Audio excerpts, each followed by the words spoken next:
Good morning. Welcome back to School's Not Out. Today's topic is simple harmonic motion. And, you know, simple harmonic motion has to do with oscillations, things that move from one point to another in a continuous fashion. And we will see that simple harmonic motion is a special type of oscillatory motion. But if we look around us, there are so many things that we see oscillations, and so it is important to study these oscillations. Things like pendulum clocks, or in your car suspension, in the car engine with the pistons, they move up and down, and so many other things that oscillatory motion is important. So let's see what the lesson is about today. Today's lessons, at the end of today's lesson, you should be able to state the conditions for an oscillating mass to move with simple harmonic motion, relate simple harmonic motion to circular motion, write equations for the displacement, velocity, and acceleration of a simple harmonic oscillator, and interpret displacement time, velocity time, acceleration time, and acceleration displacement graphs for a simple harmonic oscillator. There are some things that you should know, and you should already know from your lessons in circular motion that angular velocity is equal to angular displacement represented by theta divided by time, and angular velocity is equal to 2 pi divided by t, where t is the period of the rotational motion. These you would have learned in circular motion. All right, so let's look and see. Here we have a mass that is oscillating between two fixed positions. And from here on, we will call this oscillating mass, we will call it an oscillator. And if this mass is oscillating such that its direction is directed towards the equilibrium position, this is the position at which it started, and if the acceleration is proportional to its displacement from the equilibrium position, it is oscillating with what you call simple harmonic motion. Now, when this mass moves this way, in order for it to move back this way, there must be some force acting on it. And we know that from Newton's first law. If it is to change direction, then there must be a force that is causing it to change direction. And if there is a force acting on the mass, then the mass will have an acceleration. Okay? And also, so we will look and see what are conditions for this force could be placed on this mass to cause it to change direction continuously. And we call that force a restoring force, a force that brings back the mass towards the equilibrium position, brings it back towards the equilibrium position. And that force acting on a mass will give that mass an acceleration. And so we see the acceleration is directed this way, acceleration that way, acceleration this way, acceleration that way. All right, it's always directed towards the equilibrium position, and we will look at the proportionality with the displacement. So here we have a snapshot of, this is one way in which this mass can be made to oscillate between these two fixed positions. If it's attached to a spring, the spring will supply the forces necessary to keep the mass moving between these two positions here. All right, so for instance, when the mass has been displaced by this amount here, and the mass was originally here displaced, the spring is stretched. And when the spring is stretched, it will pull back the mass with some force towards the equilibrium position. Then the mass is now a little further back because the string is stretched by a larger amount. The force that it is pulling with is a larger force, and the extension, the displacement of the mass is larger.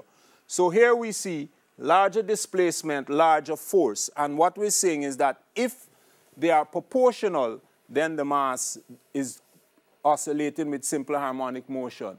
Then we look on the other side. When the mass has been displaced by this amount, the spring is compressed a little bit. It's compressed, so the spring is pushing the mass back that way. So the force is acting again towards the equilibrium position. Small displacement, smaller force.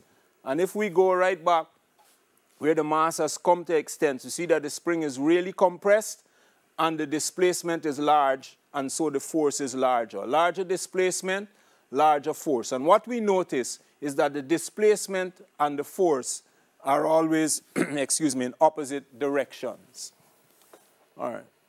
So we have put the mass back in the middle. And so we notice here that the mass doesn't have any force because at this point, at this position, the spring is neither stretched nor is it compressed. Okay. So let's have a little quick quiz. The question asks, what is the magnitude of the acceleration of a simple harmonic oscillator, that's the moving mass, when it is passing through its equilibrium position? That's the first question. And if the oscillator was a moving target, at which point would you aim so that you would have the best chance of hitting it? So this oscillator is moving like this. And imagine you're in a game room and you have your thing and you're going to fire at it. Which position you're going to fire at so that you stand the best chance of hitting it. And the first one, what is the magnitude of the acceleration? So let's see if we click for the answer. All right, the acceleration is 0 because you remember we said that at the 0 position, in the equilibrium position, the spring is neither stretched nor compressed, so that it exerts no force on the mass. If there is no force, there is no acceleration. And if it was a moving target, where the displacement is maximum, because remember the mass goes to the extremity, stops momentarily, then comes back, stops momentarily. So when it is at rest, that is the best time to pick it off. So aim at the corner, so as soon as it comes to rest, you will be able to pick it off. All right, so that will be the best position. Okay. So I'll have a little demonstration here that I'm going to do. Here I have a small device. I am able to spin this contraption here, and on it there is a nail, a screw with a bead on it, and we will see what we will do with that. But this represents, this is this arrow, we call it a phasor. And so as I rotate this, you see that the red line is also rotating. But what I'm going to do, I want you to focus on the shadow. You see the shadow of the bead is on the board here, right?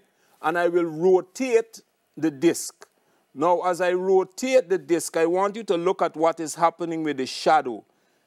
The bead is going right along in a circular path, but what is happening with the shadow? I'll try to keep it steady. The shadow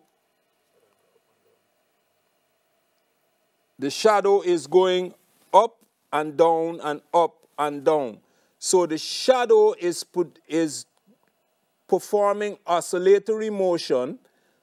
The projection of the thing is performing oscillatory motion, but the actual thing is moving in a circular path. And so that what we're saying is that oscillatory motion is a projection of circular motion. If we project an object that is moving on a circular path onto a surface, that object will be moving with oscillatory motion. So let me just show you again. Here we go a little faster. All right, we see that the shadow is going up and down when actually on this, it is moving around. And that is key to understanding how we analyze circular motion. Oscillatory motion. So that's a demonstration. So here we go. Here we go. Here we have this phasor going around anti-clockwise. And remember, this now is the shadow moving up and down. This is the shadow moving up and down. And what we're doing is plotting a graph against of the angular displacement of this phasor against the displacement, the linear displacement of the dot, right? And when you do that for each time, you see you get a sinusoidal curve. And so we have, this is our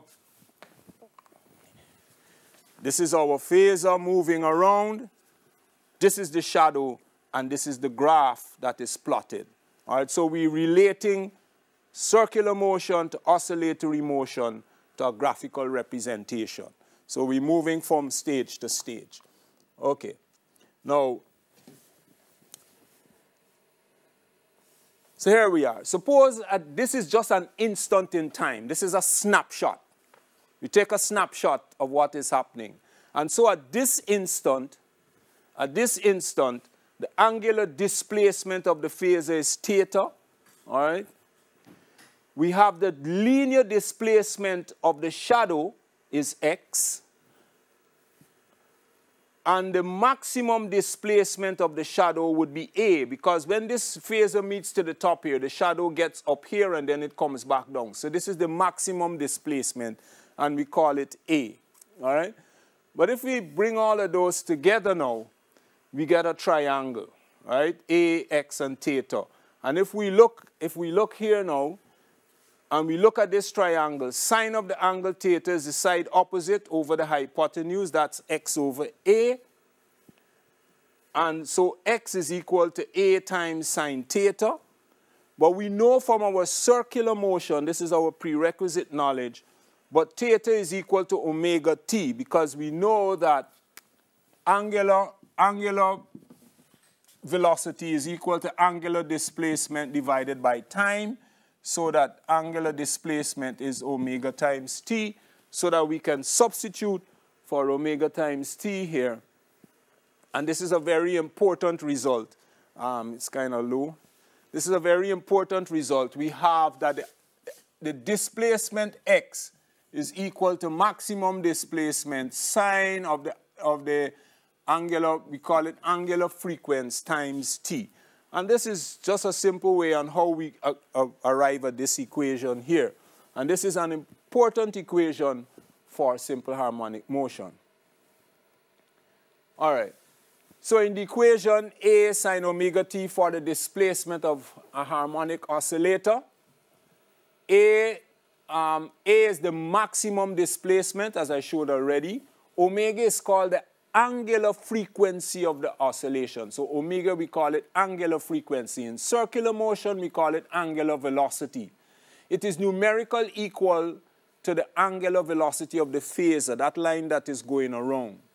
From previous knowledge, omega is 2 pi over t, where t is the period of rotation of the phasor. So those are some key points that you need, and key terms that you need to internalize as well. Okay. This part here, in this part, I have put three equations. Some of you may not have been exposed to calculus, all right? And so the CAPE syllabus requires that you know these equations here and be able to use them. So if you do know calculus, we know that velocity is rate of change of displacement, dx dt, and when you differentiate a sine omega t, you will get a omega a cos omega t. If you don't know calculus, or you haven't done calculus, then you probably just have to commit it to memory. And acceleration is rate of change of velocity, which is dv dt, and when we differentiate this here, omega a cos omega t, we will get negative omega squared a sine omega t. But a sine omega t is x, so a would be negative omega squared x. So acceleration, and we see a relationship now between velocity, acceleration, and displacement. And we can represent these graphically. All right, we will look at them graphically. So we have three graphs. So this represents this graph, a sine omega t. This is for the displacement. And we see the maximum displacement on the graph is A. Okay? V is A cos omega t. Cos and sine are 90 degrees out of phase. And since this is omega A, its magnitude is a little greater than A. It could be smaller. So here we see this is a cos curve, and that would be for V.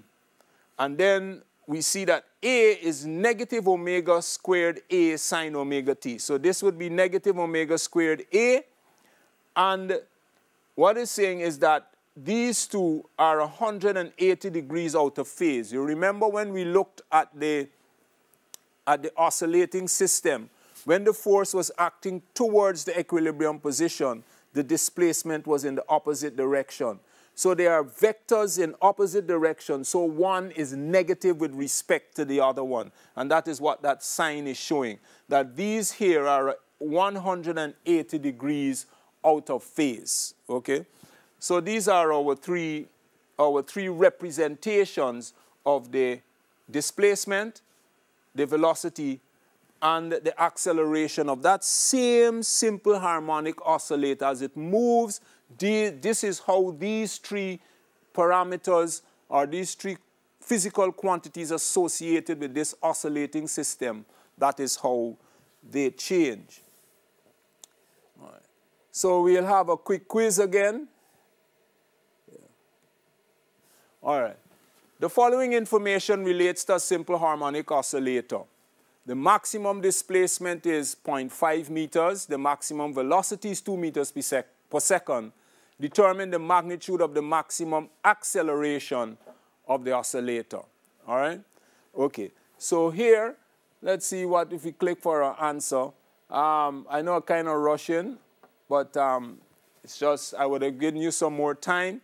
But the maximum, remember, if we go back to our graphs, that the maximum velocity is angular frequency times this maximum displacement. And so the angular frequency would be equal to the maximum, the velocity divided by the maximum amplitude or the maximum displacement, which is 20, and that will give you 4 radians per second. And A is omega squared A. That would be 4 squared times 0.5, and that will give you 8 meters per second squared. Okay. You can take some time out to take a more in-depth look at that. So now we will look at some graphs of a simple harmonic oscillator. All right? So we looked at displacement time, velocity time, and acceleration time graphs. Now here we are going to look at acceleration against displacement graph. All right. Now if we plot a graph of the acceleration of the harmonic oscillator against its displacement, this is what the graph will look like. And this is consistent with what we see. All right. Because you remember, we said that acceleration is equal to negative omega squared x. And this is a graph with a negative gradient. All right, so that graph would have a negative gradient. And so this represents a graph with a negative gradient, right? So that's consistent with what we're seeing. All right. And so we, again, as usual, we'll have a quick quiz.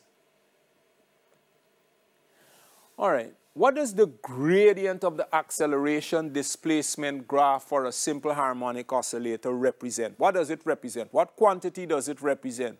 We know that for a velocity time graph, the gradient represents acceleration, and for displacement time graph, it represents velocity. But that is for linear motion. What about harmonic motion? Which one of these does it represent? Does the displacement time graph represent velocity, angular frequency, or the negative of the square of the angular frequency? All right, and so let's see what the result would be. If we click, all right. So what we see is that it will be the negative of the square of the angular frequency. And the explanation is that since A is equal to negative omega squared x, a graph of x against A against x would give you a straight line with a gradient of negative omega squared. All right? So, so that will be the result there. Here we have graphs of a simple harmonic oscillator. Again, this graph shows the variation of the velocity of a simple harmonic oscillator with its displacement. All right, so this also is consistent. What we see is when the displacement is maximum, the velocity is 0. So velocity is 0 anywhere on this axis. So displacement is maximum, velocity is 0. Displacement is maximum on the other side, velocity is 0. And when we see that the displacement is 0, the velocity is maximum. And here we can come back and relate to our target, our moving target. When the target is passing through the equilibrium position, it has its maximum velocity, it is moving fastest, and it will be the hardest to hit. But when it comes to the end here, it stops and then goes back the other way. So it will be much easier to hit. So the velocity is maximum. So here we can say at the equilibrium position, the acceleration is 0. We saw that because there is 0 force. And the velocity is maximum. At the maximum displacement, the velocity is 0 and the acceleration is maximum. Because remember when we looked at the spring, we saw that the spring was stretched to a maximum, and so that would be exerting the greatest force, and that would cause a greatest acceleration. So let's have a quick quiz. All right. Use the information on the velocity versus displacement graph below to determine the period of oscillation of the simple harmonic oscillator. Here we see the maximum velocity is 20 meters per second and the maximum displacement is 5 meters. Okay? All right. So let's see. Let's click for our answer.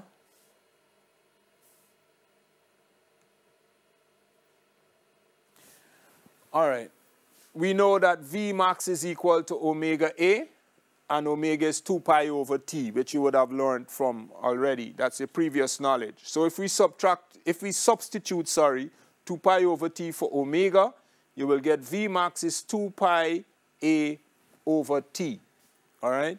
And rearrange the equation, you will get for the period, you will get 2 pi A over V max. All right?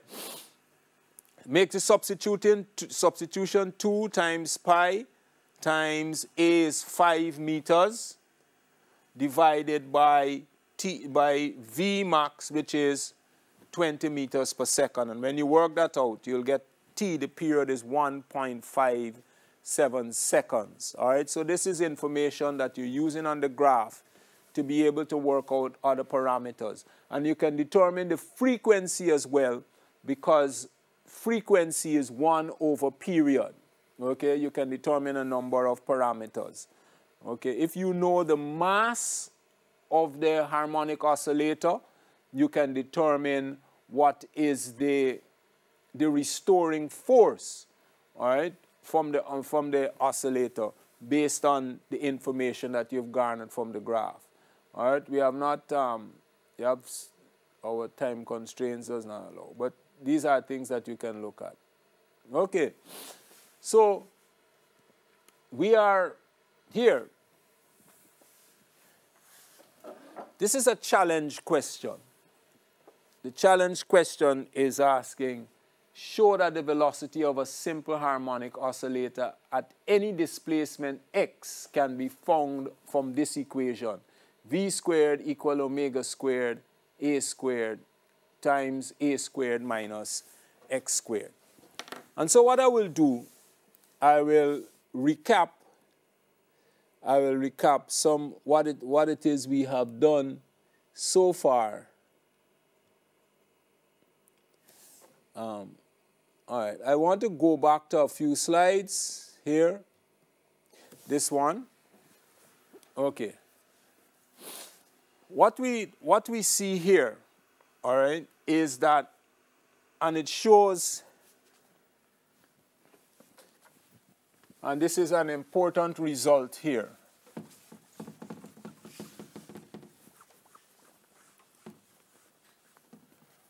So we have our harmonic oscillator that is oscillating between two fixed positions. So it is here and it is here. All right. This is the equilibrium position. This is the maximum displacement on this side, and this is the maximum displacement on this side.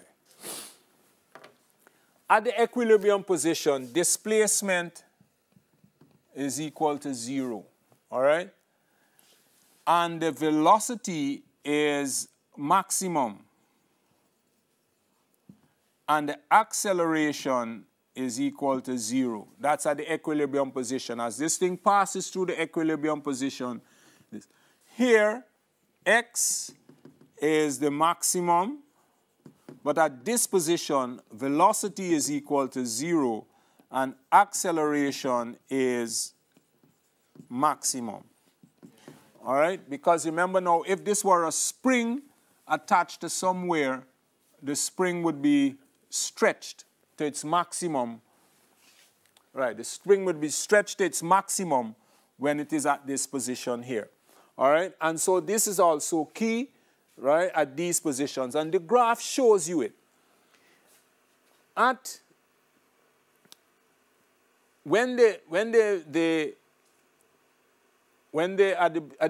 This is the beginning, when the displacement is 0, we see that the velocity is maximum and the acceleration is 0. When the displacement is maximum, we see the velocity is 0 and the acceleration is also maximum. So the graphs also bear out this relationship here. And so all of these things are tied in.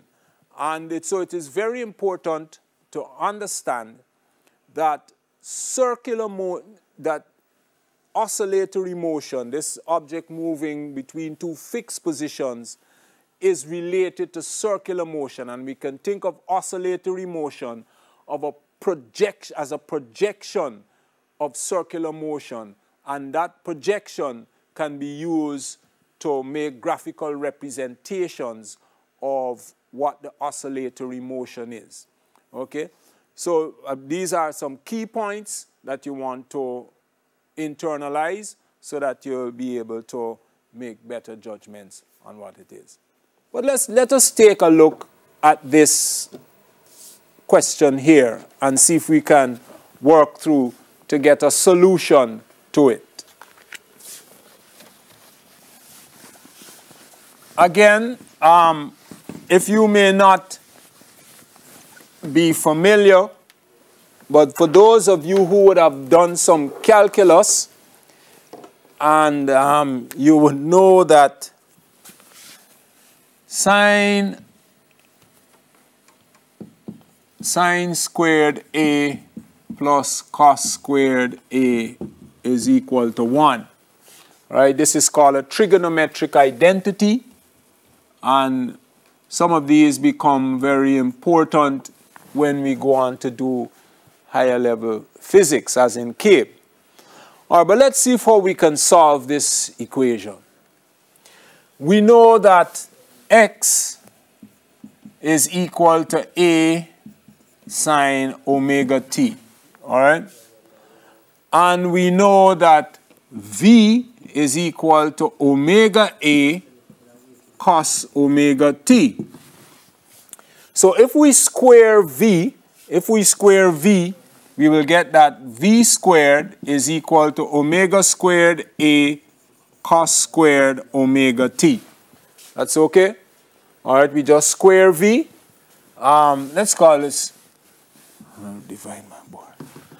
All right, but remember now, here, from the trigonometric identity, cos squared omega t is equal to, if I, cos squared A is 1 minus sine squared A. So that will be 1 minus sine squared omega t.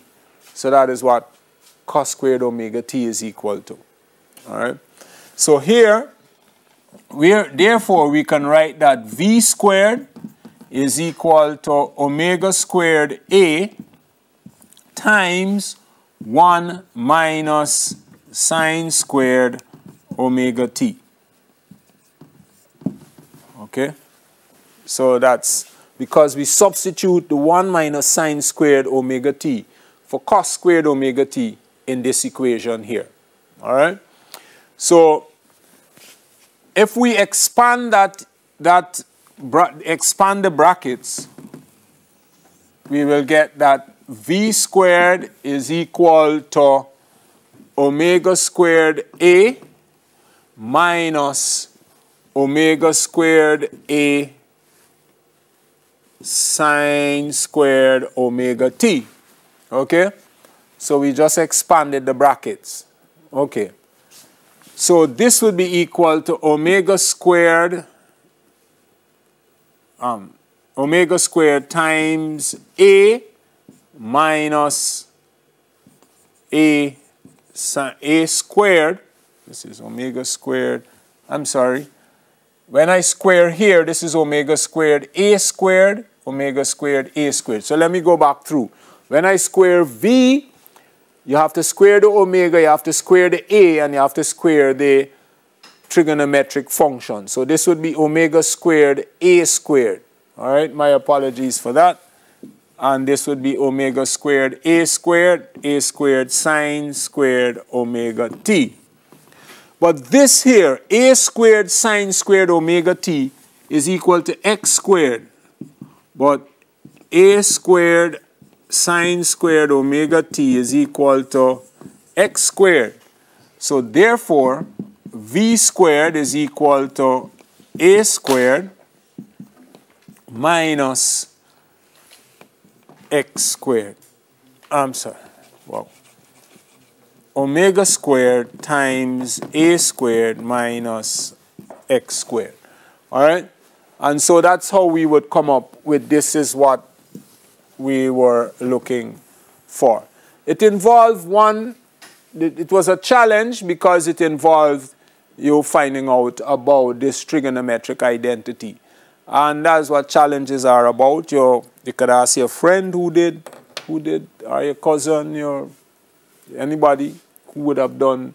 And this is something, one of the fundamental trigonometric identities that you will have to learn. Okay? And so this is just the derivation. And so we can write that the velocity, we have this equation for the velocity, but we can also write that velocity is equal to omega times the square root of A squared minus x squared. All right? So that's that there. All right, so I'll try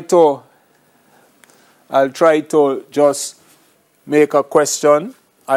You can still ask questions. You can still send in the questions so we can have any kind of discussion that we can have with regards to the question that you have. All right. So I will put some figures. I will put some figures to these things. So let us see. All right.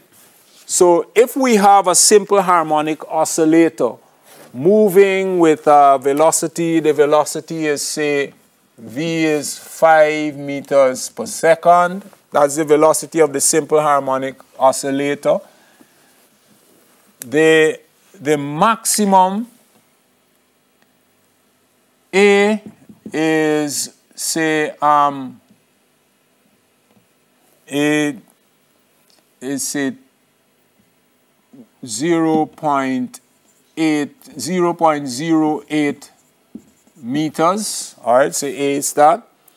And X, we want to find what, and T, the period of the oscillation, is 0.4 seconds. All right?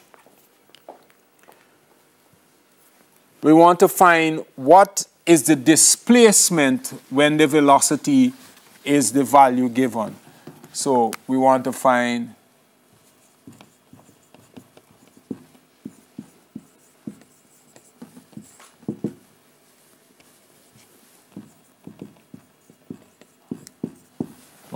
what x is when v is 5 meters per second. Remember, the velocity of the oscillating body is not constant. It varies. So at some point it is 0, that is at the maximum. At some point it's a maximum. So this question is asking us, if we know that if we know this here, that the maximum displacement is 0.08 meters and the period is 0.4 seconds, you want to find what is the displacement when v is 5 meters per second. All right, and so we can employ what we have in this equation here, and we can see what we have. All right, so we'll have that v squared, or v squared is equal to omega squared a squared minus x squared. Now remember, now omega is 2 pi over t. All right? Omega is equal to 2 pi over t, and that will be 2 pi over 0.4. And I will leave you to do the mathematics. I will just show you. And then so you will have that v squared is equal to omega squared, which is 2 pi over 0.4 squared, times a squared, which is 0.08 squared,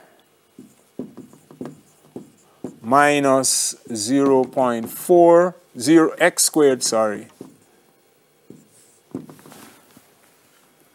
And we know that we want to find, and we know that v is 5 meters per second.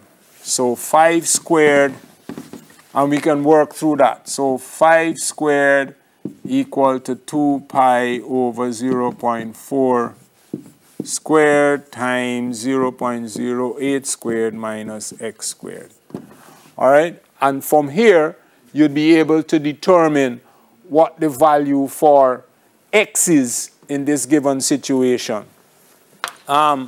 It's not always quite a good thing to do, but I just had gotten these numbers, and so I'm pretty hopeful, I'm very hopeful when you go to work it out that you don't get this square root of a negative number. I doubt whether do.